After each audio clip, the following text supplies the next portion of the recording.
In today's video, I will show you how to start a test set execution and how to view the corresponding execution results. Let's assume you already have your project, test set, and test cases created. So let's access our test project and go directly to our test set. As you can see, I have already executed a test set, but we can do it once again. In order to do so, we first need to define what the test environment is and which software version to test. Okay, so let's select those.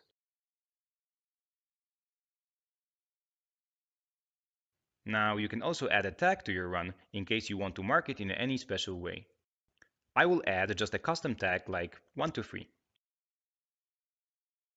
Below the tags, you will see the run parameters. Those are fairly simple. Stop on failure means that the test case will stop once the test step fails. Basically, if your test case plan doesn't allow to continue with the test case execution if a test step fails, you need to enable this option.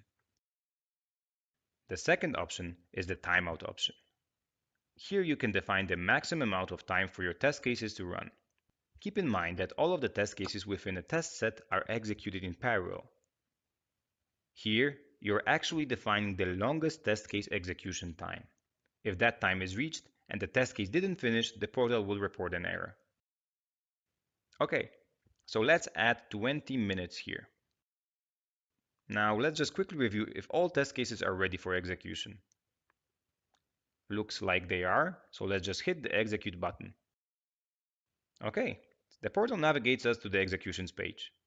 This page shows you an overview of all of the test runs you have scheduled, including the software version and the test environment you have selected. You can also look at the current status of the execution. Once you click on the corresponding test set, you will see the details of your test set run.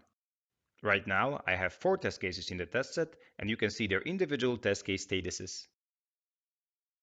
Okay, now that the execution of the test set is over, let's see what the results of the run are. Let's go to our test set details. You can see the graph showing you the overview of the executed test cases and their corresponding status. The bar is green, so all of the test cases have passed.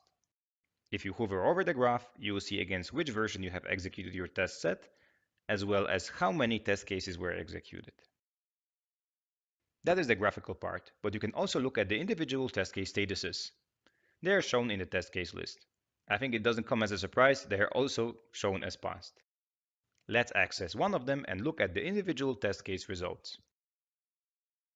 The bottom section of the page will show you the details regarding your test case execution. You can see how long did it take to execute the test case, what is the status of the report, and most importantly, the execution result. Additional details, such as the software version and test environment, are also shown. This is only an overview, however you can also look at the details regarding the run. Once you go to the detailed report, you will see details of individual test steps. You can see the actual results of your run accompanied by screenshots and individual test step statuses. Just click on any screenshot and you will see in which state your software was at an individual step. You can also look at the history of previous runs for individual steps. If you want to, you can choose to download the execution artifacts, which are all of the taken screenshots together with the corresponding log files.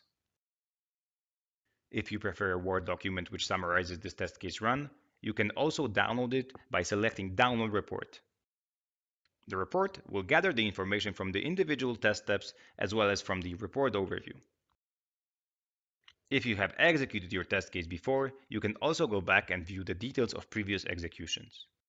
We have a previous execution here, so as you can see, we can access it and view all of the results. This is a basic flow for executing your tests and viewing the reports. If you're interested in other test results IO functionalities, check out our other videos.